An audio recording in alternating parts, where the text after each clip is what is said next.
Hello दोस्तों, कैसे हैं आप सभी लोग। तो सीडीबी की क्लास को हम कंटिन्यू करते हुए, और आपको क्लासेस कैसी लग रही है कमेंट सेक्शन में ज़रूर बताएं। और पीडीएफ को प्राप्त करने के लिए आप हमारा टेलीग्राम चैनल ज्वाइन कर सकते हैं, जिसका लिंक मैंने डिस्क्रिप्शन में दे दिया है।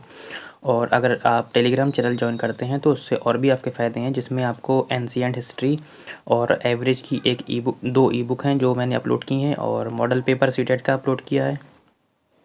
ठीक है, अधिगम अर्जन की पीडीएफ अपलोड की है। तो आप लोग को ज़्यादा फ़ायदा होगा अगर आप लोग टेलीग्राम चैनल अपलोड कर लेते हैं, वो डाउनलोड कर लेते हैं। ठीक बेटा, उसमें आप हमेशा नोटिफिकेशन भी आपको क्लास का और बाकी सब चीज़ों का मिलता रहेगा। फ़िलहाल हमारा क्वेश्चन शुरू करते हैं 18 से। कल अचानक क्लास बंद हो गई थी किसी कारण की वजह से, तो क्वेश्चन हमारे रह गए थे, उसे हम कंप्लीट करते हैं। एक तरफ कथन दे रखा है, एक तरफ उसका कारण यानी कि तर्क दे रखा है। मैंने आपको बताया था कि इस टाइप के क्वेश्चन को कैसे करना है कि कुछ देर के लिए आपको भूल जाना है कि ये कथन है, ये कारण है। यानी आपको केवल ये समझना है कि ये केवल 2 ऑप्शन है। पहले आपको ये देखना है ये दोनों ऑप्शन ठीक हैं या गलत हैं, बस ये देखना है। उसके बाद फिर बताता हूँ कैसे करना है। देखो, पहला ऑप्शन कहता है आपका कि बच्चे अपनी संस्कृति में व्यवहार करने के उपयुक्त तरीके अपने दोस्तों, मीडिया जैसे कई स्रोतों से सीखते हैं। बिल्कुल बेटा, ये ऑप्शन ठीक है आपका कि जो अपने बच्चे अपनी जो संस्कृति में व्यवहार करने के उपयुक्त तरीके अपने दोस्तों, मीडिया जैसे आदि स्रोतों से सीखते हैं। दूसरा, ये वाला ऑप्शन आपका ठीक है। कहता है समाजीकरण एक प्रक्रिया है, बिल्कुल, जो बहुत से औपचारिक व अनौपचारिक साधनों के ज़रिए होती है। बिल्कुल, ये भी ऑप्शन ठीक है। यानी कि ये दोनों हमारे क्या हैं, ठीक है। देखो, ए और आर दोनों गलत हैं, ये गलत हो जाएगा। ठीक, ए सही है लेकिन आर गलत है, ये भी गलत है, क्योंकि हमारे दोनों ऑप्शन ठीक हैं। कहता है ए और आर दोनों सही हैं, ए और आर दोनों सही हैं। या तो ये ऑप्शन होगा या तो ये ऑप्शन होगा। अब आपको पढ़ना है, अब आपको कुछ नहीं करना है। अब आपको क्या करना है, कथन के आगे क्या कर देना है, क्योंकि जोड़ देना है। क्या जोड़ देना है बेटा, क्योंकि। अब आपको ऊपर से पढ़ना है, बच्चे अपनी संस्कृति में व्यवहार करने के उपयुक्त तरीके अपने दोस्तों, मीडिया जैसे कई स्रोतों से सीखते हैं, क्योंकि समाजीकरण एक प्रक्रिया है जो बहुत से औपचारिक व अनौपचारिक साधनों के जरिए होती है। बिल्कुल बेटा, कारण भी ठीक है और कथन भी ठीक है आपका। तो आर जो है एक ही सही व्याख्या करता है, ऑप्शन नंबर ए हो जाएगा। ठीक, आगे बढ़ते हैं। क्वेश्चन नंबर 19 कहता है कि एक विद्यार्थी जो डैश से ग्रस्त है, ठीक से लिख नहीं पाता है। बेटा, लिखने से संबंधित मैंने आपको बताया था डिस्ग्राफिया। ठीक है बेटा, पढ़ने से संबंधित मैंने आपको बताया था डिसलेक्सिया, और डिसकैलकुलिया मैंने आपसे गणित से संबंधित विकार बताया था। ठीक है, आगे बढ़ते हैं। क्वेश्चन नंबर 20 कहता है कि वाइगोस्की के अनुसार इनमें से कौन सा कारक संज्ञानात्मक विकास में महत्वपूर्ण भूमिका निभाता है। बेटा, वाइगोस्की ने क्या कहा था कि पहले क्या है आपका विचार, वो भाषा है। पहले क्या है, भाषा है। बाद में क्या है, बाद में उसने किसको तरजीह दी है, विचार को तरजीह दी है। और इसी का उल्टा है बेटा आपका पियाजे का। पियाजे कहते हैं कि पहले विचार हैं और बाद में क्या है, भाषा है। ये किसने कहा, आपका पियाजे ने। ठीक, तो हमसे वाइगोस्की के अनुसार पूछ रहा है, इसलिए भाषा को उसने पहले तरजीह दी है, तो ऑप्शन नंबर 1 हो जाएगा। ठीक है, क्वेश्चन नंबर 21 कहता है कि बुद्धि के विषय में सत्य नहीं है। बेटा, बताना है कि कौन सा सत्य नहीं है। ठीक है, ये बताना है आपको। ठीक, पहला ऑप्शन कहता है कि बुद्धि पिछले अनुभव की उपयोग की उपयोगिता है, बुद्धि अमूर्त चिंतन की योग्यता है, बुद्धि मूर्त चिंतन की योग्यता है, या बुद्धि सीखने की योग्यता है। ठीक है बेटा, देखो, बुद्धि पिछले अनुभव के उपयोग की उपयोगिता है, ये ऑप्शन आपका ठीक है। बुद्धि अमूर्त चिंतन की योग्यता है, बेटा ये भी ठीक है, थॉर्नडाइक ने कहा था आपका ये।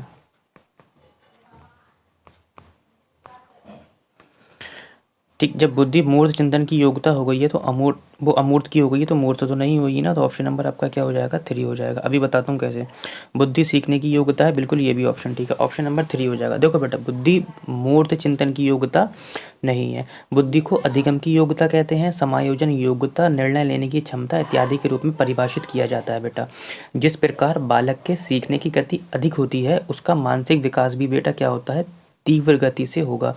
और बुद्धि को मुख्यतः 3 श्रेणियों में रखा गया है थॉर्नडाइक के अनुसार, एक सामाजिक बुद्धि, स्थूल बुद्धि और अमूर्त बुद्धि। ठीक है, आगे बढ़ते हैं। देखो, बहुत इंपॉर्टेंट क्वेश्चन है बेटा आपका ये लिए। कहता है कि निम्न में से कौन सा युग्म सुमेलित है। एक तरफ बुद्धि के सिद्धांत दे रखे हैं, एक तरफ प्रतिपादन दे रखा है। कहता है द्विकारक सिद्धांत, समूह कारक सिद्धांत, बहुबुद्धि सिद्धांत या प्रतिदर्श सिद्धांत। कहता है बुद्धि का द्विकारक सिद्धांत किसने दिया। देखो बुद्धि का द्विकारक सिद्धांत आपने किसने दिया है, स्पीयरमैन ने दिया है। ठीक है, द्विकारक सिद्धांत के प्रतिपादक कौन है बेटा, स्पीयरमैन है। उनके अनुसार बुद्धि सभी प्रकार के मानसिक कार्यों में दो प्रकार की मानसिक योग्यताओं को आवश्यकता होती है, एक एस कारक और एक जी कारक। ठीक है बेटा, दो बताया था। समूह कारक सिद्धांत वो अभी बताते हैं। उसके बाद थॉर्नडाइक ने कौन सी बुद्धि दी है। समूह कारक सिद्धांत किसने दिया है, समूह कारक सिद्धांत आपका किसने दिया है, थर्स्टन ने दिया है। ठीक है, उन्होंने कहा है कि वे तत्व जो प्रतिभावात्मक योग्यताओं में तो सामान्य नहीं होते हैं परंतु कई क्रियाओं में सामान्य होते हैं, उन्हें हम समूह कारक सिद्धांत कहते हैं। उसके बाद बेटा बहुबुद्धि सिद्धांत के बहुबुद्धि सिद्धांत के कौन है बेटा, ये है अभी मैंने आपको बताया था थॉर्नडाइक साहब हैं। थॉर्नडाइक ने क्या कहा, उन्होंने कहा कि इस सिद्धांत के अनुसार बुद्धि कई तत्वों का क्या होती है, समूह होती है तथा प्रत्येक तत्व में से सूक्ष्म योग्यता निहित होती है। प्रतिदर्श का सिद्धांत बेटा, प्रतिदर्श का सिद्धांत किसने दिया बेटा, थॉमसन ने दिया। किसने दिया, थॉमसन ने, जो कि हमारा यहाँ पर क्या है, गलत है, बिने ने नहीं दिया है बेटा। ठीक है, तो प्रतिदर्श का सिद्धांत आपका थॉमसन ने दिया था। उन्होंने इस सिद्धांत का प्रतिपादन स्पीयरमैन के द्विकारक सिद्धांत के विरोध में किया था। ठीक बेटा, तो आपको अपना उत्तर मिल गया होगा। कौन सा हो जाएगा आपका उत्तर, आपका ऑप्शन नंबर 4 हो जाएगा। ठीक है बेटा,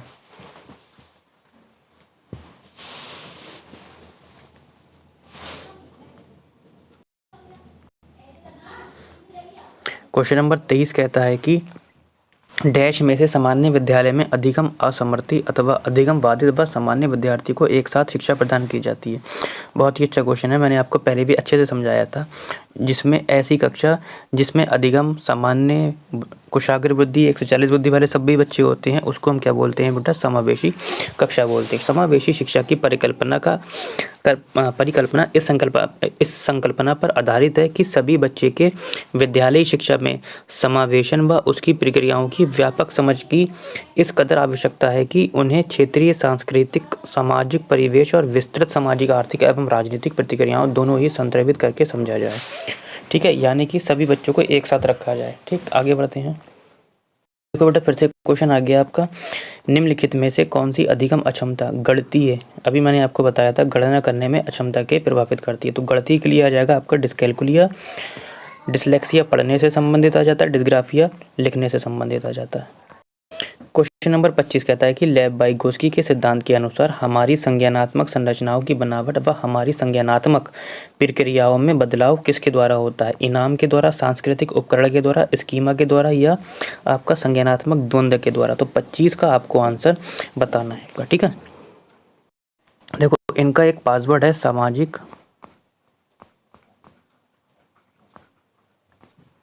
अंतःक्रिया।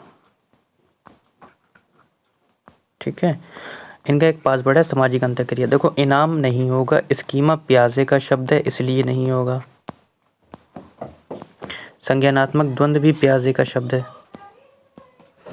हमारा सांस्कृतिक उपकरण बचता है जो कि किसका है, हमारा वाइगोस्की साहब का है, क्योंकि इनके सिद्धांत का ही नाम है सामाजिक अंतःक्रिया, सामाजिक सांस्कृतिक विकास का सिद्धांत, सामाजिक संज्ञानात्मक विकास का सिद्धांत। इन्होंने भाषा को पहले माना है, विचार को बाद में माना है। ठीक बेटा, इनका मानना था, क्या मानना था कि सामाजिक अंतःकरण या अंतःक्रिया एवं सामाजिक विशेषताएं बच्चों के मानसिक विकास में सकारात्मक प्रभाव डालता है।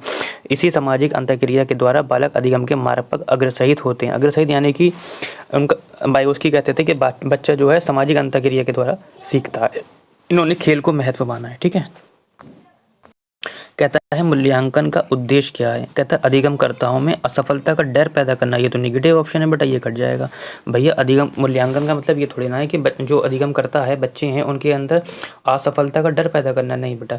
बुरे प्रदर्शन के लिए बच्चों को शर्मिंदा करना, नहीं बेटा। अगर बच्चा गलत भी कर रहा है तो आपको शर्मिंदा करने के लिए ऐसा कुछ भी नहीं करना है, ना ही डांटना है, ना ही उससे लताड़ना है। अधिगमकर्ताओं के प्रदर्शन की एक दूसरे से तुलना, मैंने बताया था बेटा जो बच्चे हैं उनकी कभी भी आपको तुलना नहीं करना है कि देखो ये वाला बच्चा बहुत बहुत ही अच्छा कर रहा है, ये वाला कति गधा है, उल्लू का पट्टा है, कुछ नहीं करता है। तो बच्चों को ऐसे करके नहीं बोलना है। तो देखो मैंने ऑप्शन काट कर आंसर पर पहुँच गया हूँ और आपको भी इसी तरीके से करना है कि पहले ऑप्शन काटना है, ठीक है। आंसर तक आप खुद पहुँच जाएंगे, यानी कि अधिगमकर्ताओं को सीखने की प्रक्रिया में मदद करने के तरीके खोजना। ठीक बेटा, आगे बढ़ते हैं। कहता है निम्न में से बच्चों के प्राथमिक समाजीकरण की संस्था कौन सी है। मैंने आपको बताया था बेटा कि प्राथमिक कौन सी है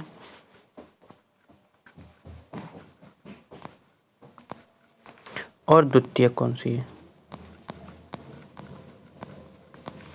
प्राथमिक संस्था की बात करेगा तो परिवार आ जाएगा, ठीक है। और द्वितीय संस्था की बात करेगा बेटा तो क्या आ जाएगा, स्कूल आ जाएगा, ठीक है।